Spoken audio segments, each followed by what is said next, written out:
Hello, it's time for another I Ching video. I can't believe it's actually been 6 months since the last hexagram, but apparently that's the case. And I'm sorry about that, and I will try to post videos more often if I can. I post about a variety of series, and it's just that I should be posting more often in general, and that would mean each series would get more coverage.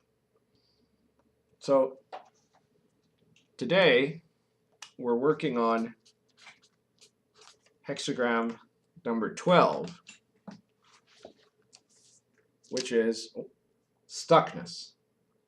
And this hexagram has the world below, which is 3 broken lines, and above it has heaven, which is the 3 solid lines. Now you'll remember in the last video in this series, if you saw it long ago or if you watch it now, that this is the inverse of the previous video. I'll just flip it around for convenience sake. Imagine this. This is the hexagram that is called Intercourse, number 11, which is 3 lines, solid lines below, and 3 broken lines above. But now we've got the reverse situation, and so now we have the 3 broken lines below and the 3 solid lines above. And in the I Ching, the 3 broken lines are symbolic of the feminine, of yin, and the solid lines of masculine, of yang. And so this is the world and this is heaven, and the world tends to rest and it tends to go down, and heaven tends to go up and be active. So when they were in the opposite direction, when we had this flipped upside down like this, what was going on was that the world was moving downwards and heaven was moving upwards, and they were connecting. They were connecting in the middle, hence intercourse. But now we have the opposite situation. Heaven is going up, the earth is going down, and they're not meeting at all. There's no interaction. There's no intercourse happening. And so this means that there's a separation. They're not working together. And that's why this hexagram is called in the magician's I Ching, I call it stuckness. And so in the text of the magician's I Ching, the description of it is male and female do not meet in intercourse. And the description says, stuckness due to the wicked. Nothing is beneficial. It's a bad omen, but the superior individual must keep pushing rightly. The great and the good decline. The base fill up and block opportunities for growth. And its advice to the superior individual is that the superior individual should withdraw and look within, declining all temptations and superficial honors or riches. Be thrifty and avoid danger. So everything is out of intercourse with everything else. That's what the Confucian commentaries say. The yin is within, the yang is without. Now, the natural tendency of the yin is to be within, and of the yang is to be without. The natural tendency of heaven is to be below, and the world is to be below, and heaven is to be above. But what this is saying is that when this is happening, there's no interaction, right? This is stagnation, in other words. It's another way of putting stuckness. It's that you're not getting any kind of momentum, because there's nothing moving. Everything is in the place where it's supposed to be, but so then nothing is going on, right? This is one of the kind of the mysteries of these feminine and masculine energies, that in order for something really spectacular to happen, they have to connect to each other in the opposite position, so that there is that motion and there is that connection. That is to say, achievement happens when change is going on, when movement is going on, when there's crisis, when there's interconnection. Otherwise, everything is out of intercourse with everything else. That means nothing good is going on. There's nothing developing. It looks like a perfect state, but it's actually just a statue or a tomb, right? It has nothing for it. So this is a very significant message. You want to be careful about getting too comfortable. In a way, you can almost look at number 11 and number 12. Number 11 is 2 people that are discovering each other, and everything is turned upside down, and so then they're they're falling in love and they're mixing things up and everything is changing and it looks chaotic, but that's something that's beneficial. And then number 12 is like a couple that's just had enough. They're going their separate ways. One is going down, the other one's going up, and there's nothing that's keeping them going, that's keeping them excited. So there's this separation. In the individual lines, in the first line, you get pick up grass and you get its roots. Right pushing gives good luck and success. Stay loyal, keep persevering for the sake of the king. And this line is almost identical, at least the first line of that line, push up grass and you get its roots, is the same as in the previous hexagram. The big difference is in the previous hexagram, when it says that, it suggests, when you really get going at the start of the thing, it's always good to start at the beginning, to start moving right at the start of a thing. But in the previous hexagram, it says progress will be swifter than expected because there's all this upheaval. Here, there isn't that upheaval. So what you're told is that if you start right at the beginning, if you get things done real early, then there is still the opportunity for progress and success. But you're going to have to persevere through it. It's not going to be faster than you expected. It's probably going to be slower than you expected. The second line says, criminals flatter great men. Their crimes are pardoned and they rise up.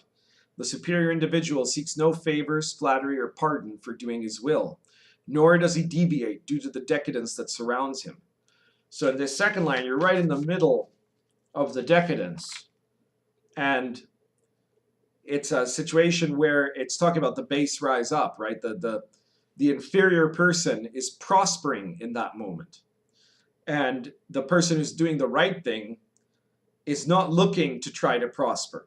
If you're going to do the right thing in the situation where you get that line, then the right thing isn't that you're looking to benefit yourself, to get prosperousness, to get pardons for your crimes, to flatter great people, but it's to just stand out and not deviate from decadence that surrounds you. You might be surrounded by all kinds of wrongdoing, and you have to stick to your guns about doing things rightly and not seeking to try to benefit out of it.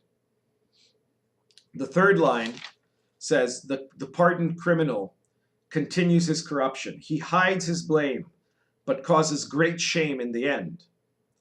So this is the peak of the lower hexagram, and it's suggesting that the state of corruption is continuing, and that there's this idea, this attempt or an illusion of trying to make it look like nothing's wrong, like everything is righteous, but it really isn't. And where that's going to become obvious is in that leap from the lower hexagram from the lower trigram to the higher trigram, because there's no easy way to cross it, because everything at the bottom is weak, right? Everything at the bottom is not in a good state.